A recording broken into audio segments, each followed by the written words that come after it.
Good morning. This is Rick Pina, and I'm bringing you today's word for April 4th, 2014. I'm excited about this message. The title of today's message is When Life Slaps You in the Face. When Life Slaps You in the Face.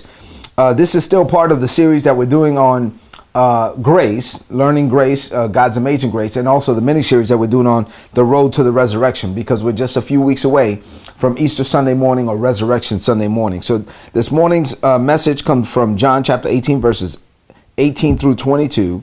And let's get right down into it. So we left off yesterday with Peter denying Christ before a little girl. You remember that? And afterwards, Peter stood outside with the servants and the police. And inside, the high priest Annas interrogated Jesus. He was questioning his teachings and his actions. And so Jesus responded this way. Pay attention to Jesus's response. Jesus said, I've spoken openly in public. I've taught regularly in meeting places and in the temple, where all the Jews come together. Everything has been out in the open. I've said nothing in secret. So why are you treating me like a conspirator? Question those who have been listening to me. They know well what I've said. All my teachings have been above board. I mean, he was straight up with his answer, right? And when I think about his answer was straightforward. I don't even think it was disrespectful. But one of the policemen who was standing there with Annas, the high priest, didn't like the way that Jesus responded to the high priest. And so he just slapped Jesus across the face. He slapped Jesus and said, how dare you talk to the high priest like that? Man, I tell you what, just me thinking about that, it just makes me cringe. When I think about somebody slapping Jesus, I mean, that's one of the most disrespectful things you could do to a man. And they slapped my Jesus across the face. So, you know, when we think of Jesus, most of us anyway, we think of the miraculous Jesus.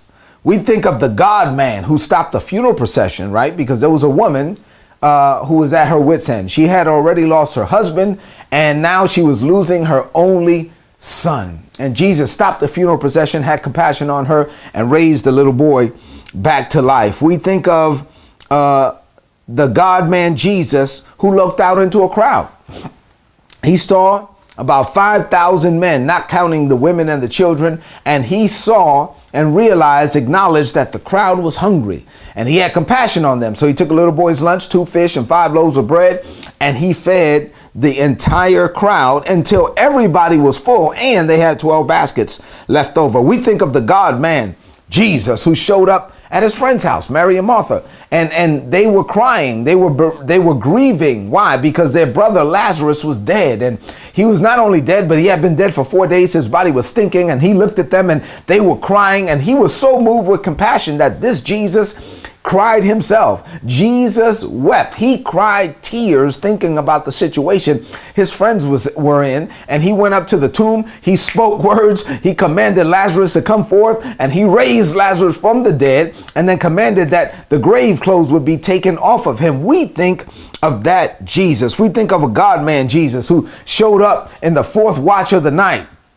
between 3 a.m. and 6 a.m. and when his disciples were tired and fearful and fretful in the middle of a storm, and Jesus was walking on what they were afraid of, and Jesus invited them to come out to walk with him, and Peter walked on water like Jesus walked on water. We think of a God man Jesus who shows up in a synagogue, and there was a woman who had been bent over for 18 years and could in no wise lift up herself, and Jesus had compassion on her. Here she is, bent over for 18 years. She could barely even look up straight, and she's still in the house of God, worshiping God. And Jesus had compassion on her and said, woman, thou art loosed of thine infirmity. And bam, she was able to straighten up her back.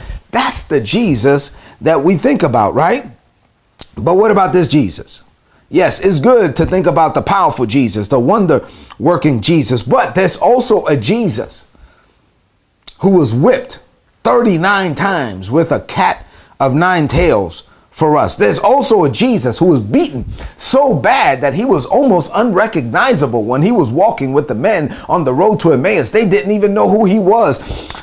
There's also a Jesus right here in the text who was slapped in the face for us. Slapped in the face for you and for me That's also our Jesus. This was also part of his life. Jesus endured these and many more painful situations on the road to the resurrection. So what does this mean to you today? Three things. I'm going to share three things with you. Number one, life in Christ is not always easy. I wish I could tell you that it was, but it's not always easy. Life in Christ is not always full of water walking, crowd feeding, healing the sick and raising the dead. Sometimes life in Christ means that you have to face the unpleasant with divine resolve. Sometimes you're saying the right things, like Jesus said in the text.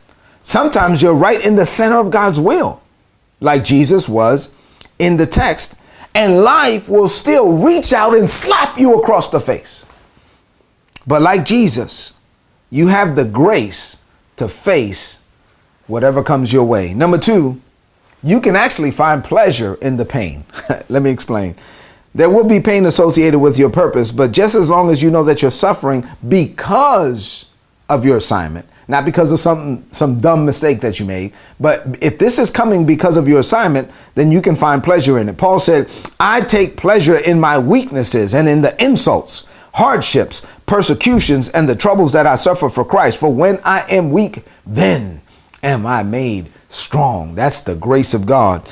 And then number three, and finally, let me tell you something. No matter what you're facing this morning, you have the grace to keep going. Paul said, we often suffer, but we are never crushed. And even when we don't know what to do, we never give up. In times of trouble, God is with us. And when we are knocked down, we get back up again. Glory to God. Have you ever been slapped? Maybe you've been beaten this week. Maybe life has been beating you down for the last month. Are you in the middle of a storm? Well, listen, Jesus made it, and so will you. When the world slaps you, the Holy Spirit will give you the grace to take it, to keep going, and to still make it. So let's close this out with a confession of faith. Say, Father, I thank you for reminding me of the Jesus I don't like to think about. The Jesus I often think about is the wonder-working Jesus, the miraculous Jesus, the powerful Jesus. I love to think about my Jesus, who healed the sick, raised the dead, caused the blind to see, the lame to walk, the dumb to speak, and the deaf to hear. That's my Jesus. But my Jesus is also the Jesus who was wounded for my transgressions, bruised for my iniquities. My Jesus is also the Jesus who took 39 lashes with a cat of nine tails. My Jesus was slapped across the face, even though he had done nothing wrong. My Jesus was dragged from mock trial to mock trial in the middle of the night without any true charges and without any eyewitnesses against him. The world convicted the only innocent man to ever live. And that is also my Jesus. So when I face challenges, when the world reaches out and slaps me across the face, I remember this Jesus and I keep going. Jesus faced pain on the road to the resurrection, and I will face pain on the road to my purpose. But like my Jesus, I will never give up. Because you have given me the grace to keep going, Father, I keep going by faith and your grace. I will never give up. I will never cave in. I will never quit. I declare this by faith in Jesus' name. Amen. This is today's word. Apply it and prosper. Have a blessed day and a great weekend. God bless you.